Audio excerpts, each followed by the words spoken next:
Bienvenue à ce plateau spécial sur votre télévision digitale Congo, plateau spécial pour parler de la province du Sud Kivu, une province également riche en plusieurs ressources, notamment les minerais.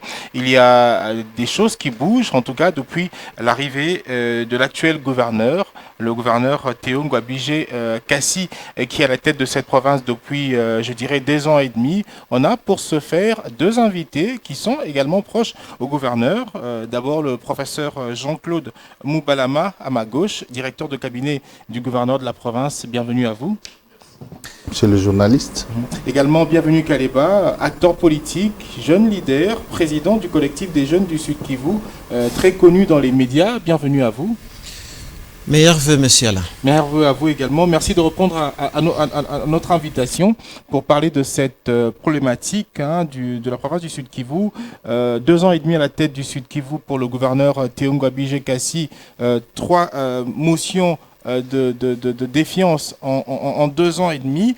Pourquoi on en parle ici? Professeur, je voudrais que vous soyez le premier intervenant dans cet échange. On apprend qu'il y a des avancées au profit du développement de la province du Sud Kivu. D'autres disent non.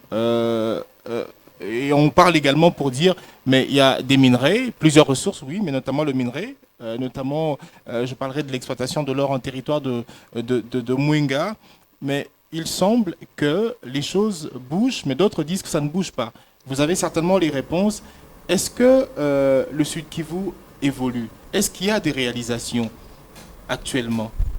Merci, monsieur le journaliste, pour la parole. En fait, comme vous venez de le dire, en 2 ans et demi, presque, le gouvernement provincial Sud Kivu a connu 3 motions. La dernière a été votée en date du 2 décembre 2021. Tout récemment. Tout récemment, pour un gouvernement qui n'a que 3 mois. Allez-y comprendre. 3 mois, est-ce qu'on peut évaluer un gouvernement qui n'a que 3 mois? Quels sont les éléments sur base desquels l'Assemblée provinciale s'est fondée pour dire que ce gouvernement n'est pas compétent, n'est pas à la hauteur? En fait, le gouvernement provincial dirigé par Théo Ngwabije Kassi a connu des moments d'instabilité évidents. D'abord, comme vous le savez, l'hostilité liée au Covid-19. Oui. Et ensuite, ces motions intempestives. Qui dérangent même le travail du gouverneur. Mais en dépit de cela, le gouverneur Théo Ngwabije a pu réaliser un certain nombre de choses qui étonnent, mais des choses qui ne sont pas bien connues. Pendant les 2 ans et demi, pendant les 2 ans et demi, de sorte que d'aucuns se permettent de dire qu'il n'a rien fait, il n'a aucun bilan.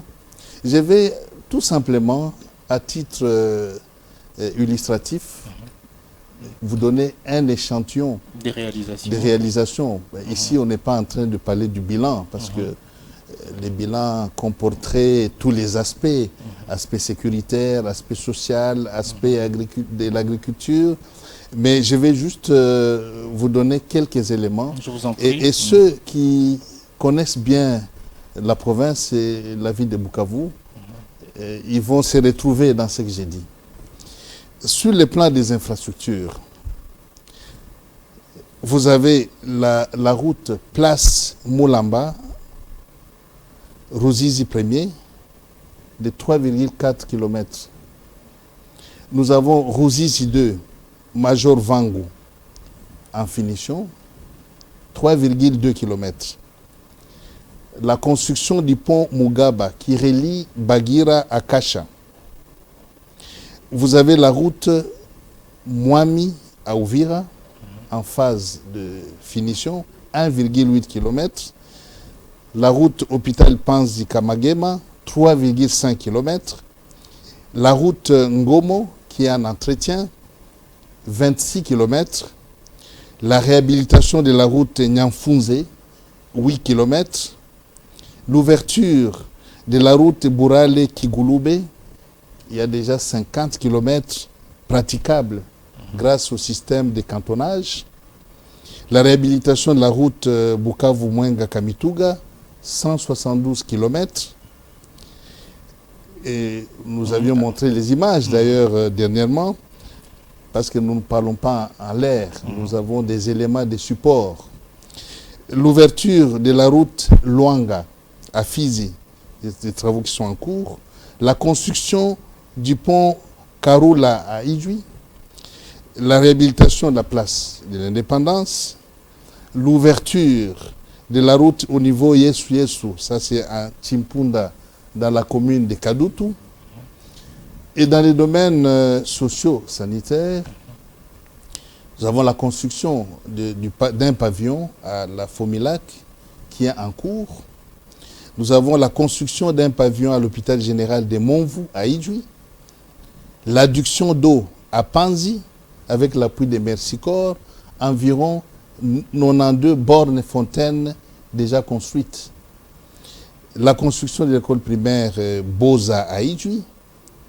L'installation des compteurs prépayés et grâce auxquels les délestages, la commune, c'est à la commune d'Ibanda, c'est la commune qui a été prise comme commune pilote. Pilote pour lancer ce programme. Et moi j'y habite, donc je connais presque plus de délestages. Et ça, on n'en parle pas. Et on va étendre l'expérience dans d'autres communes. Mais c'est très bien, oui. Mais allez-y, vous voulez ajouter, non, professeur? non, voilà, non, vous nous parlez de la commune d'Ibanda, notamment, qui connaît ce programme-là comme commune pilote. Mais on a comme l'impression que des réalisations citées, on est plus au niveau des grandes villes. Qu'en est-il des territoires? À l'exemple de Chabunda, par exemple, est-ce qu'il y a aussi des réalisations dans les territoires? Oui, j'en ai parlé. J'ai parlé de Chabunda, j'ai parlé d'Ouvira, mais il y a mieux que ça. Le gouverneur de province, c'est un homme d'action. Il a, au-delà de réalisations dans les villes, il a entrepris depuis un temps la réalisation des projets dans des territoires. Et cela en s'appuyant sur des députés.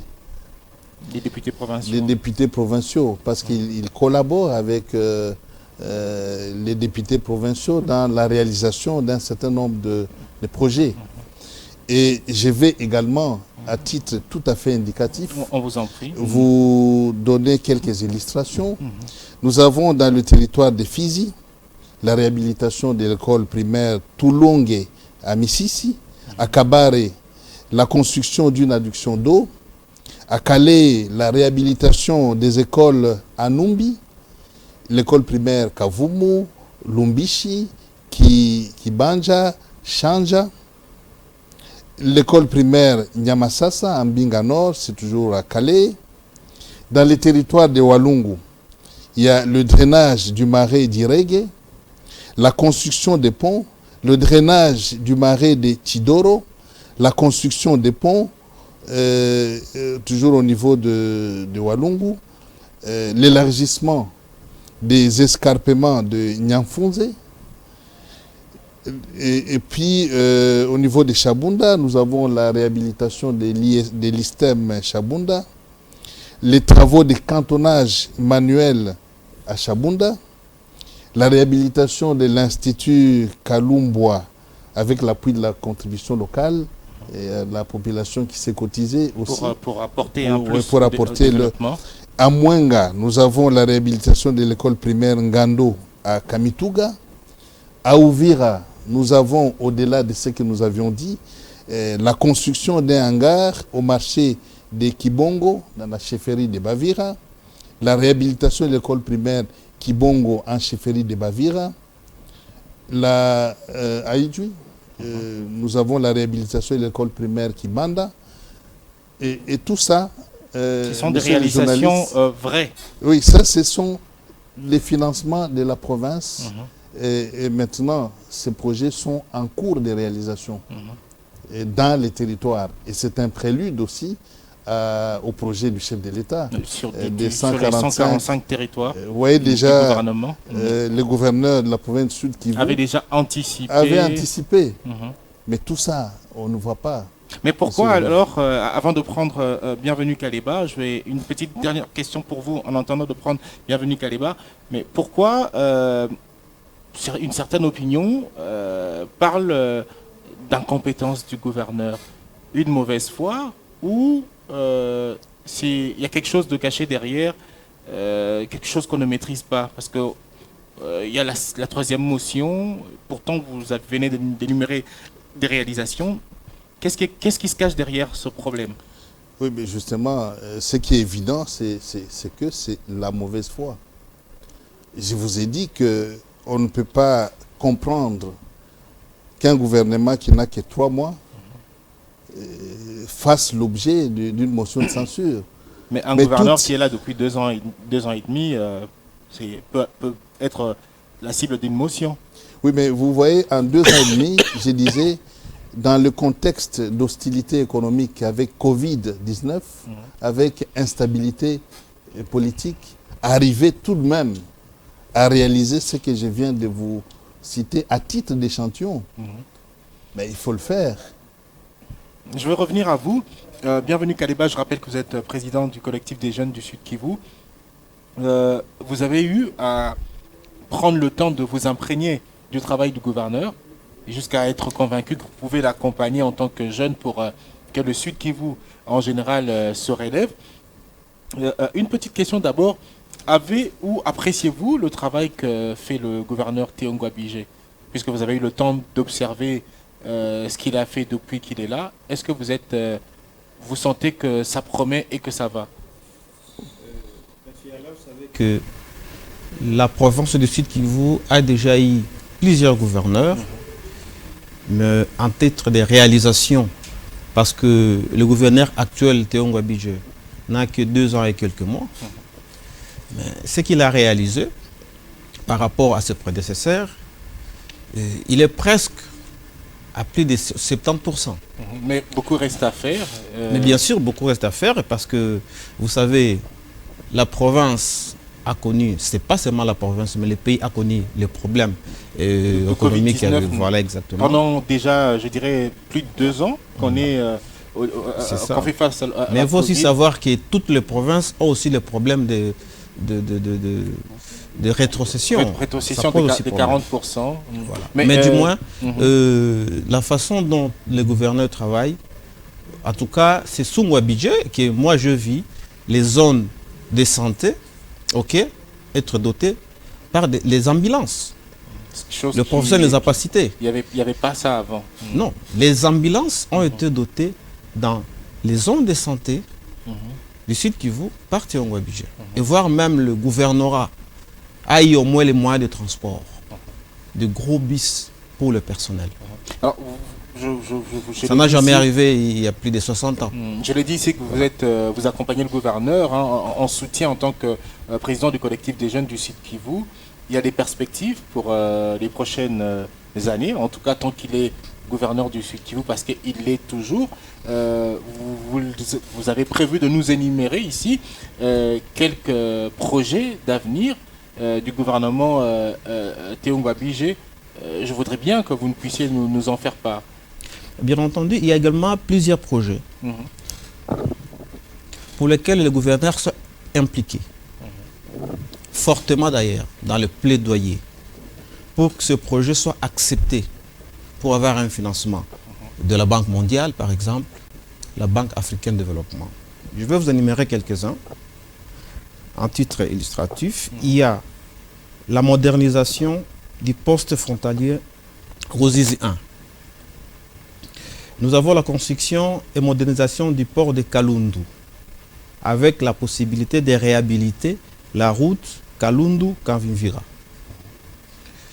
Il y a également la modernisation du port frontalier de Kamanyola. Nous avons la construction et modernisation du port Aïdjoui, précisément à Mumumba, où sera établi un poste douanier. Il y a un projet de la BAD d'aménagement et de bitumage de la route nationale numéro 2. Tronçon Bukavu, Sake, Goma. Il y a également des voiries structurantes dans la ville de Bukavu. Ok. Et de bretelles de toujours la RNB, la route nationale numéro 2, d'une longueur de 23 km. Au centre de recherche de l'ITA Kalambo et Université catholique de Bukavu. Entrée du parc national de Kaouzi-Biega, entrée au centre de recherche en sciences naturelles de l'Uro, ainsi que la route d'accès à l'hôpital ex-Fomilac, soit un linéaire total de plus ou moins 250 km qui va se réaliser. Et Sous le plaidoyer du gouverneur Théo Ngouabidje. Il y a également le projet Picagel, un projet qui permet à une assurance de l'autosuffisance alimentaire au profit de la population. de la population, avec la possibilité d'importer les produits vers le pays des Grands Lacs dans le cadre de l'intégration régionale. Exporter les produits. Voilà, d'exporter les produits, excusez-moi, merci beaucoup. Il y a également le projet volontaire. Ce projet a une possibilité de cultiver 4000 hectares. Ça peut permettre à ce que l'on combatte et d'ailleurs, pour l'autosuffisance ce projet, alimentaire. oui, pour ce projet, il y a plusieurs engins et machines importants, tels que des tracteurs, de moissonneuses qui sont déjà entreposés. À Bouéguera, c'est dans le territoire d'Ouvira, depuis août 2019. Et la province a déjà mis à la disposition de ce projet ces 4000 hectares. Alors vous comprenez, tout ceci, ça demande un leadership pour que ce projet soit accepté par les institutions financières internationales. Mais Et les gouverneurs, Théo Ngouabidje, sont impliqués fortement pour que ces projets soient acceptés. Et vous pensez Mais personne n'en parlera. Il pourra réaliser tous ces projets tant qu'il y aura peut-être, on doit le dire, la quiétude au niveau de l'exécutif. Non, mais l'important, c'est de le laisser calme pour qu'il travaille. Et c'est ce que les détracteurs n'acceptaient pas. Et la majorité de projets, je vois, professeurs, sont des projets volontaristes. Qu'est-ce que vous avez à dire au sujet de ces projets qui établissent même les perspectives d'avenir sur la continuité du travail du gouverneur Théo Ngouabidje? Je crois que Caleb a dit l'essentiel. Ce projet volontariste permettra qu'on puisse cultiver à peu près 4000 hectares qui sont déjà disponibilisés. Et le matériel, les équipements sont déjà en place. Et le gouverneur fait un plaidoyer pour que ces projets se réalisent. Mais au-delà de ça, si je peux placer un petit mot, allez-y, il y a les aspects aussi sécuritaires. Parce que cette année 2021, ou l'année dernière 2021, la ville a connu quelques petits soucis sécuritaires, de Bukavu d'abord, et le reste aussi de la province. Oui, le gouverneur a su faire face efficacement à cette situation notamment qui a défrayé la dernière incursion. Oui, justement, l'attaque de la ville de Bukavu. Pour libérer des prisonniers. Vous l'avez vu même le même matin en route pour rassurer la population. Et dans le cas de la sécurité, il a la maîtrise de la sécurité en province. Il travaille en étroite collaboration avec les membres du Conseil de sécurité. Il a même pu doter la police des moyens de mobilité, des jeeps pour la mobilité, des motos. Il a même, au-delà de tout ça, été à la base de la création, avec son homologue, son collègue du Nord Kivu, du SIAP DDRC, qui est le précurseur des PDDRCS pour la sécurité, pour les désarmements, démobilisation, réinsertion communautaire. Donc ce sont des idées géniales et qui aujourd'hui sont en train d'être mises en œuvre. Il faut reconnaître que le Sud Kivu, bien que la province soit une province de l'Est, essaie quand même de se relever face à l'insécurité. Parce que sinon, on aurait déclaré également l'état de siège dans la province. Mais justement, c'est ce que j'ai dit. J'ai dit que le gouverneur Théo Ngouabidje, quoi qu'on en dise, c'est le gouverneur qui maîtrise les questions sécuritaires et qui met tout en œuvre pour que la sécurité soit maintenue pour l'intérêt de la population, bien entendu. Comme vous le savez, il n'y a jamais eu une ville sans petit souci il n'y a pas de sécurité parfaite, même en Europe et partout. Aux États-Unis. Mais les efforts que le gouverneur Théo Ngouabidje consent sont remarquables. Avant de vous poser une question sur un deuxième et dernier sujet que je voudrais évoquer avec vous, qu'en est-il des mesures prises après l'incursion ratée de ces miliciens? Je me rappelle que l'armée, la police avaient vite réagi. On a même vu une vidéo où le gouverneur était dans l'après-midi de ce même jour avec les services de sécurité devant les miliciens capturés. Il rassurait à la population que tout était maîtrisé. Après cette incursion, pour l'année 2022, est-ce que, en tant que directeur de cabinet, parce que vous maîtrisez les dossiers dans le cabinet, est-ce qu'il y a des mesures prises pour éviter que cela ne puisse se reproduire? Effectivement, il y a déjà, c'est grâce aux efforts du gouvernement provincial, en collaboration avec les conseils de sécurité, qu'on a mis la main sur les auteurs, aussi bien matériels qu'intellectuels, de cette attaque, de ces crimes.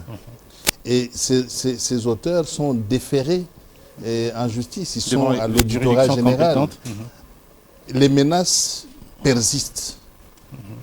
Et c'est pour cela que nous disons que on a intérêt à ce que le gouverneur Théo Ngouabidje, qui maîtrise la sécurité, retourne rapidement dans la province pour continuer son travail afin de rassurer la population qui l'attend du reste. Alors, un autre sujet, c'est le dernier de cet entretien, parce qu'on n'a pas beaucoup de temps, c'est l'exploitation de l'or, notamment, dans le territoire de Mwenga. C'est un sujet qui fait polémique. On entend beaucoup de choses à ces sujets. Qu'en est-il exactement de l'exploitation de l'or à Mwenga? Le gouverneur a eu à suspendre les activités minières. On l'accuse d'avoir été lui-même à la base du désordre qui aurait là-bas, d'une exploitation illicite et un problème qui touche même l'environnement. Qu'en est-il et qu'est-ce qui se passe? Merci beaucoup, monsieur le journaliste. En fait, ça vaut la peine d'en parler et d'en parler de façon objective, sans sentiment. Ce que je peux dire d'emblée, c'est que il s'agit tout simplement de la diabolisation du gouverneur de la province Sud-Kivu, compte tenu des mérites qu'il a. On venait d'en parler. Des réalisations, les et de tous ces projets importants qui vont être réalisés en 2022. Vous imaginez, la BAD a déjà marqué son accord pour la réhabilitation de la route Bukavu-Sake. Il y a beaucoup de projets qui vont certainement être réalisés, mais cela ne plaît pas à tout le monde. Et c'est ainsi qu'il n'y a pas que le gouverneur Théo Ngouabidje qui est diabolisé, mais il y a aussi son mentor, le président Bahati Lukwebo. Président du Sénat et autorité morale de l'AFDC, parce qu'il faut préciser que le gouverneur Théo Ngouabidje est un membre actif, cadre au sein de l'AFDC. Tout à fait, mais alors la stratégie des adversaires, c'est de diaboliser les deux, en commençant par les mentors. Modeste Bahati Lukwebo, le président, il est modeste, vous le savez. C'est un homme pondéré, un homme très posé et d'une expérience avérée et dont la notoriété traverse les frontières. Mais il faut faire quoi pour essayer de déstabiliser Théo Ngouabidje, parce que les aspects judiciaires sont là. Donc il y a eu une motion. La Cour constitutionnelle est saisie, mais qu'on attende l'issue de cette décision. Mais au lieu d'attendre l'issue de cette décision, on voit maintenant dans les réseaux sociaux une campagne de diabolisation pour montrer que Théo Ngouabidje n'a rien fait. Théo Ngouabidje, c'est vraiment un incompétent. Et au-delà, on s'attaque à son mentor pour dire, mais c'est vous qui nous avez amené ces messieurs. Vous voyez, mais est-ce qu'il est aussi incompétent en peu de temps réaliser ceci? Mais pour ce qui est de Mwenga, finalement, on dit qu'il entretient un désordre. Je vais en arriver. Il y a même un rapport d'une mission parlementaire qui a été mis sur les réseaux sociaux. Mais on voit un autre rapport aussi, apparemment, qui ne dit pas, qui ne reprend pas, en fait, le rapport, le contenu de ce rapport-là parlementaire. Qu'en est-il exactement? Moi, je voudrais que vous puissiez nous éclairer à ces sujets. D'emblée, je vais laisser d'abord Caleb vous donner lecture des recommandations et de la commission de l'Assemblée nationale et de celles de l'Assemblée provinciale. Vous allez être étonné de constater que nulle part dans les deux rapports, on a cité le gouverneur Théo Ngouabidje comme étant impliqué dans l'exploitation illicite des minerais à Mwenga. Alors, je préfère parce qu'en fait, monsieur le journaliste, il y a des gens qui parlent sans support, sans preuve. Sans preuve en appui. J'en ai entendu, c'est une seconde, j'en ai entendu. Télé 50, il y a un monsieur Jean-Louis Massango qui est passé dire que le cabinet du gouverneur est allé tromper l'opinion en disant que le gouverneur est gouverneur. Il y a toute une émission, mais comme ça, sans support, sans preuve. Nous voulons y aller systématiquement et démontrer à la face du monde que Théo Ngouabidje n'est pas impliqué dans l'exploitation illicite et aucun rapport ne l'établit. Et je préfère... Je vais revenir sur vous. Monsieur Bienvenu, vous avez la parole à ces sujets.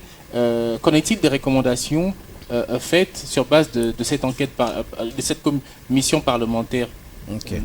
Alors, en tout cas, vous allez me permettre d'être un peu plus rapide, parce qu'il y a une longue liste. S'il y a peut-être, je crois, 14 ou 15 recommandations, lisez-nous peut-être 6 limites. Je vais lire pour éclairer l'opinion, parce qu'il y a beaucoup de diabolisation, tel que le professeur l'a dit.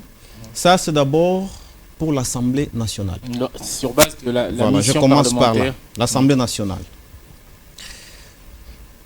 Première recommandation. Entamer et ou poursuivre la procédure de déchéance de certains droits au titre détenus illégalement par Banro et ses filiales pour violation du code minier et ouvrir la voie aux acquéreurs potentiels. 2. Réparer intégralement et solidairement avec les sociétés coopératives et coopératives minières les préjudices, destruction des champs, étangs piscicoles, pollution des eaux, etc., subis par les communautés locales du fait de la passivité et ou complicité de l'autorité compétente tant au niveau provincial qu'au niveau national. 3. Sanctionner les autorités civiles et militaires tant nationales et provinciales impliquées dans la commission des faits déplorés. 4. Mettre en place un fonds de réparation. La réparation accordée aux victimes leur sera versée par l'intermédiaire de ce fonds plutôt que directement. Les contributions de l'État, des entreprises et coopératives minières auteurs de préjudices et de volontaires perçus pour mener à bien de projets, la réhabilitation de la RN2 entre Bukavu et Chabunda, dont l'objet d'assister à un groupe plus large de victimes qui n'aura pas nécessairement été directement préjudicié. 5. Interdire formellement à la présence des éléments de FARDC et de la police nationale congolaise dans les sites miniers, excepté ceux de la police des mines et hydrocarbures qui doivent se limiter à l'exercice de leur mission conformément à la loi. 6. Remettre de l'ordre dans le secteur minier au Sud Kivu. Ceci passe par la suspension de toute l'activité minière, y compris le déplacement des engins de site dans le site minier, sur toute l'étendue de la province. L'identification et le retrait des cas échéants de droits aux sociétés et coopératives irrégulières. 7. Infliger et exiger des amendes aux sociétés qui se sont rendues coupables, selon les cas, d'entrave à la transparence et à la traçabilité de l'industrie minière par des actes, accords ou conventions signés avec les tierces qui ont mené des activités minières illégales, qui n'ont pas transmis le rapport d'activité, qui n'ont pas transmis les produits de recherche à la direction de géologie, etc. 8. Créer des centres de négoce pour la transaction aurifère dans les zones d'exploitation artisanale à Mwenga. 9. Revoir à la baisse des redevances liées à la commercialisation de l'or et la reprise d'achat de l'or par la Banque centrale du Congo dans le cadre d'un partenariat public-privé avec le comptoir certifié. 10. Revoir des dispositions portant sur l'opposabilité des contrats non publiés et la pénalisation des parties contractantes n'ayant pas respecté l'obligation de publication. 11. Prendre des mesures réglementaires pour faciliter l'application de certaines dispositions du nouveau code minier au régime et aux droits anciens, conventions, permis d'exploitation, cahier de charges. 12. Interdire formellement l'octroi des visas d'établissement de travail, catégorie spécifique, du reste attribué en violation de l'ordonnance numéro du 13 août 87 portant mesure d'exécution de l'ordonnance numéro du 12 septembre 83 relative à la police des étrangers et son article 4 alinéa 1 de faire respecter la procédure de délivrance de visa d'établissement. Ça, c'est pour l'Assemblée nationale. Recommandation de l'Assemblée provinciale. En tout cas, il y en a juste CP. C'est jusque-là. C'est mieux que je lise pour qu'on nous dise que ce qu'on n'a pas lu, c'est ce qui a cité le gouverneur. Là, on lit toutes les recommandations. Pour l'Assemblée provinciale, retracer et fournir les vraies statistiques de production minière à Mwenga de 2019 à 2021. Les coopératives minières complices de l'exploitation illicite des minéraux. 3. Veiller à la traçabilité des minéraux dans le territoire de Mwenga en particulier et la province du Sud Kivu en général. 4. Instruire les commandants régiments pour le retrait immédiat sans condition des militaires dans les sites miniers. 5. Répatrier les sujets chinois non en ordre avec le service d'immigration. 6. Contraindre les sociétés et les coopératives d'achever les travaux communautaires commencés. 7. Instruire les sociétés chinoises à régulariser leur situation administrative. Et enfin, instruire les sociétés chinoises d'indemniser les victimes de cette exploitation conformément à la loi. On cite à aucun endroit le gouverneur Théo. Toutes les recommandations sont là de l'Assemblée nationale. Après une mission parlementaire. Voilà. Et également de l'Assemblée provinciale. Après également une mission parlementaire. Et le rapport, je l'ai ici dans le téléphone. Je vais vous envoyer juste à la fin de cette émission. Il n'y a pas de problème. On revient à vous, professeur. On n'a plus beaucoup de temps. Il nous reste quand même un peu de temps pour expliquer un peu la situation. Les recommandations sont là. Ce sont des recommandations faites sur base du rapport des deux structures, ça veut dire l'Assemblée nationale qui avait envoyé une mission parlementaire, également l'Assemblée provinciale. À aucun endroit on parle du gouverneur et à aucun endroit on le pointe du doigt d'être à la base de cette situation d'exploitation illicite des minerais à Mwenga. Merci, monsieur le journaliste. Heureusement que vous avez laissé, je vous en remercie, monsieur Caleb, le temps de tout lire. L'analyse de ces deux rapports révèle ceci. Aucun de ces deux renseigne que le gouverneur de la province Sud Kivu est impliqué dans l'exploitation illicite des minéraux. Par contre, on fait circuler dans les réseaux sociaux un document contenant d'autres recommandations dont il est difficile, évidemment, d'attester l'authenticité.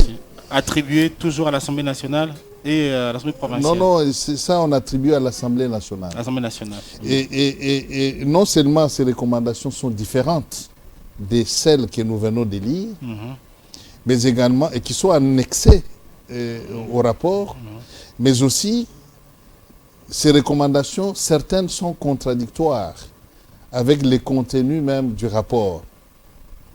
Tenez, nous avons ces recommandations qui viennent de nous être lues. Il y en a 12. 12 pour ce qui est de l'Assemblée nationale. Et les recommandations qui circulent dans les réseaux sociaux, on en trouve 15, donc 3 en plus. Et si vous lisez la 3e recommandation, elle suggère que le gouvernement puisse sanctionner les autorités civiles et militaires, tant nationales que provinciales, impliquées dans la commission des faits déplorés, sans citer de noms.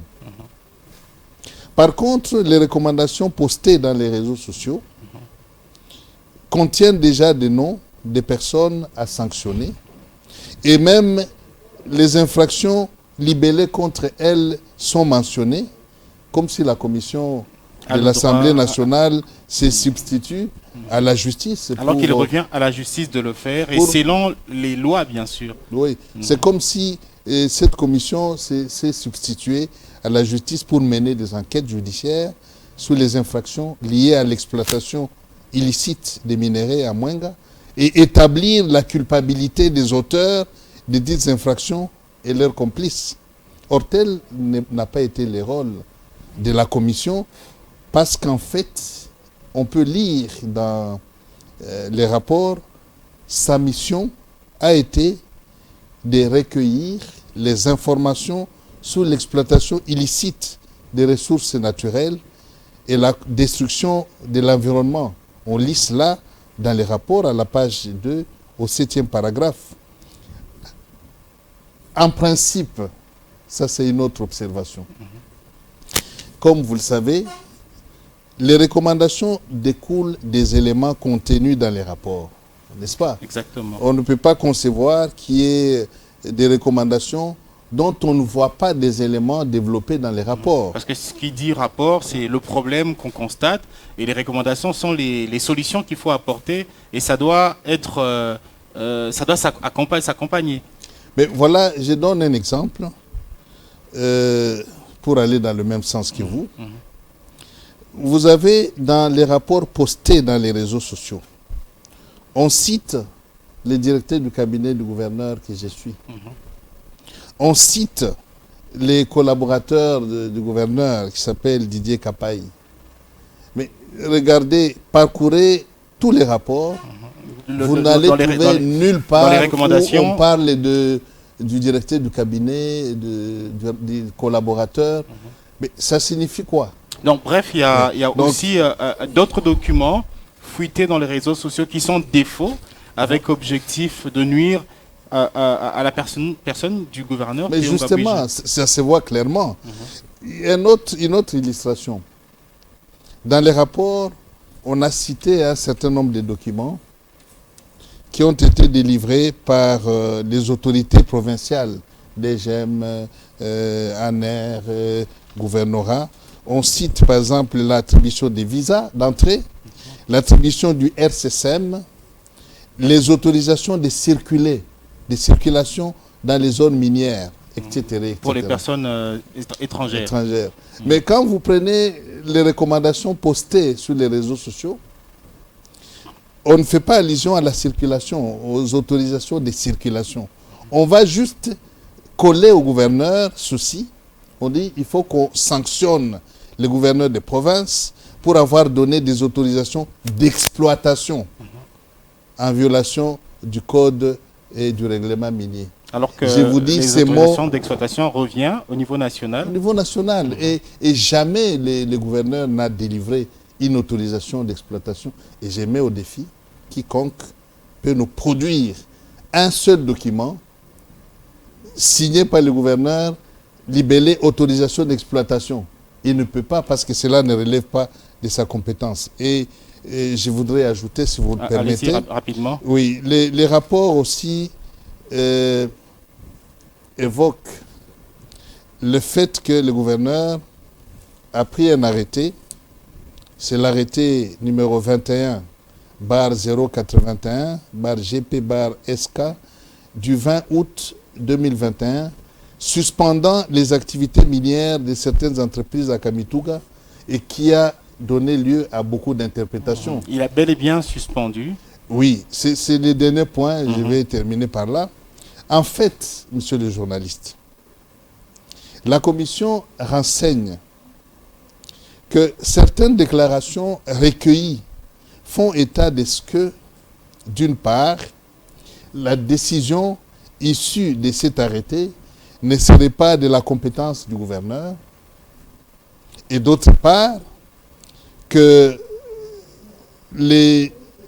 l'arrêté a donné lieu à des interprétations allant jusqu'à taxer les autorités provinciales des complices des exploitants illégaux.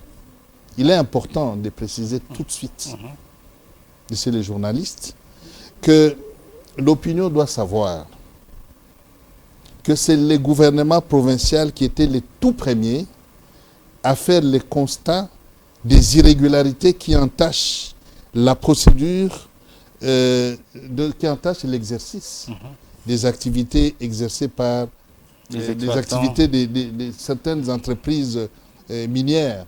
Et c'était depuis l'année 2020, je pense. C'est depuis décembre 2020. Le gouvernement actuel n'était pas encore là. Non, le gouvernement actuel a investi en avril, je pense le 26 avril, si je ne me trompe pas. Parce qu'on a tendance à dire, c'est parce que la dame ministre est arrivée et que le gouverneur a pris l'arrêté. Nous avons les rapports de décembre 2020. D'abord, on a constitué une commission chargée de la vérification des titres miniers des expatriés œuvrant dans le secteur minier en province du Sud Kivu. Nous avons l'arrêté. Et par la suite, après plusieurs rapports, et donc il y a l'arrêté des suspensions qui est intervenu, qui est le résultat d'un long processus, donc qui remonte à 2020, et donc qui n'a pas été pris contrairement aux interprétations de certaines personnes en fonction de la mission de Madame la ministre, qui, elle, date du 16 août 2021. Donc, longtemps après l'année 2020. Oui, longtemps après. Et par ailleurs, cet arrêté qui porte sur une mesure conservatoire ne touche pas aux prérogatives du ministre, de la ministre, et à les mines dans ses attributions. Qui octroie les autorisations d'exploitation. Oui, cette décision relève bien de la compétence du gouverneur en vertu de l'article 63 de la loi numéro 08/012 du 31 juillet 2008 portant principes fondamentaux relatifs à la libre administration des provinces tel que modifié à ce jour et qui stipule, je cite, le gouverneur de province représente le gouvernement provincial en province. Il assure... Il représente le gouvernement national en province. Il représente le gouvernement national en province. Excusez-moi. Il assure, dans ce cadre, la sauvegarde de l'intérêt national, le respect des lois et règlements de la République. Il assure le respect des lois et règlements de la République. Et dans ce respect-là, il y a aussi cette mesure qui peut suspendre lorsqu'il y a un problème constaté. Et aussi, mieux, l'article 11 de la loi numéro 18/001 du 9 mars 2018, modifiant et complétant la loi numéro 007/2002 du 11 juillet 2002 portant code minier, se rapportant au pouvoir du gouverneur en matière minière, renvoie à la loi sur la libre administration des provinces en disant ceci, avant de citer les compétences du gouverneur. Cette loi dit, sans préjudice de la loi lui reconnue notamment par la loi sur la libre administration des provinces et d'autres lois en la matière. On cite maintenant les compétences du D'ailleurs, gouverneur. c'était ça notamment aussi l'objectif de la décentralisation, Ben oui. la séparation du pouvoir sur certains points, bien sûr, entre le gouvernement national et provincial. Je vais revenir à vous pour une dernière question. Je vais prendre, bienvenue Kaleba. En tant que jeune, vous avez le souci de voir la province du Sud Kivu évoluer. Je me rappelle d'ailleurs, en tant que ressortissant en profondeur de Chabunda, vous avez souvent milité pour que ce territoire se développe, de même pour d'autres territoires. Qu'est-ce que vous pouvez dire ou quel est le message que vous pouvez lancer aux acteurs politiques et notables du Sud Kivu? Mon message est clair. Qu'on laisse le gouverneur Tongo Abidje travailler.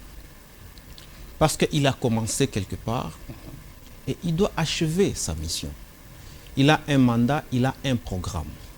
Aujourd'hui, on commence à coller les gouverneurs le bilan, les programmes de 100 jours pour la route Boural et Chabunda. Alors que les fonds alloués à ces travaux n'ont jamais été envoyés au gouvernement provincial. Et c'est un programme national? Oui, il y a eu, l'argent était bloqué, était mise à la disposition de l'office de route, mais l'office de route du site Kivu reconnaît avoir reçu le 10% de la somme qui était envoyée à partir de Kinshasa ici. Le coût Alors, global. ça n'a rien à voir, mais aujourd'hui, nous suivons.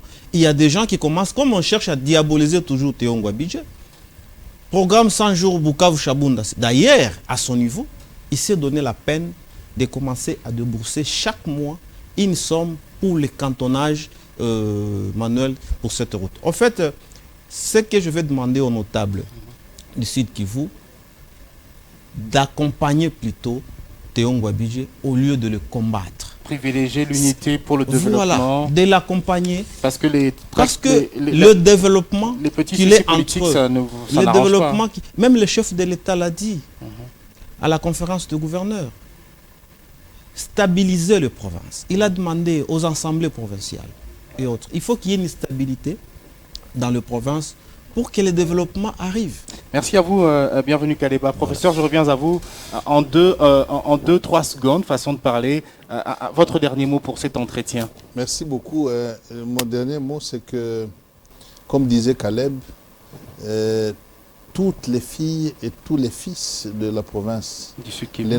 du Sud Kivu, les notables, doivent privilégier l'intérêt général. Et nous devons aussi suivre les orientations du chef de l'État qui, lors de la conférence des gouverneurs, a exhorté toutes les provinces à privilégier la stabilité politique pour la réalisation des projets importants qui sont en vue. Vous voyez, les projets 145 territoires. Mais comment on va réaliser un tel projet d'une aussi grande ampleur si on est tout le temps dans l'émotion? Ce n'est pas possible. Bref, moi je pense qu'il y a deux choses. La première, c'est privilégier l'intérêt général. L'intérêt général, la stabilité, qu'on arrête avec ces motions intempestives qui n'avancent en rien, ni la population, ni qui que ce soit. Deuxièmement, il faut respecter les décisions judiciaires. Le gouverneur, il a une ordonnance de référé suspension qui mentionne que lui demeure gouverneur jusqu'au jour où il y aura une décision à la Cour d'appel et à la Cour constitutionnelle. Ce qui n'est pas le cas jusque-là. Et même les vice-premiers ministres et ministres de l'Intérieur l'a dit au niveau de la conférence. Tant qu'il y a cette ordonnance, on ne voit rien qui peut empêcher le gouverneur de représenter la province en tant que gouverneur et de continuer. Et la même autorité dont on reconnaît la méticulosité dans l'analyse a eu à donner au gouverneur de Sankourou, lorsqu'il était déchu, il lui a accordé la possibilité de continuer à exercer ses fonctions jusqu'au moment où il y a eu arrêt de la Cour constitutionnelle. C'est alors que les premiers ministres, ministres de l'Intérieur, Sécurité, affaires coutumières, décentralisation, Le vice-premier ministre. a acté sa déchéance. Et donc, dans le cas d'espèce, la population attend les gouverneurs. Vous lisez les réseaux sociaux. L'opinion, on l'attend impatiemment. Et tout simplement, ce que nous demandons, c'est que la hiérarchie puisse rapidement permettre au gouverneur Théo Ngouabidje de rentrer en province du Sud Kivu. Il y va de la sécurité de la province, il y va aussi du développement de la province du Sud Kivu. Je vous remercie. Merci à vous deux d'être venus à Digital Congo, d'avoir répondu à notre invitation à travers ce plateau spécial. Je rappelle, nous avons eu comme invité à ma gauche le professeur Jean-Claude Moubalama. Vous êtes directeur de cabinet du gouverneur Théo Ngouabidje Kassi. Et bienvenue Kaleba, acteur politique, je l'ai dit, jeune leader bien connu dans les médias. Il est président du collectif des jeunes du Sud Kivu. Merci également à vous d'avoir répondu à notre invitation et à vous de nous avoir suivis et surtout l'équipe technique qui nous a accompagnés au cours de ce plateau spécial. Merci également à la coordination pour l'accompagnement dans la réalisation de ces différentes émissions. Portez-vous bien et bonne suite de nos programmes.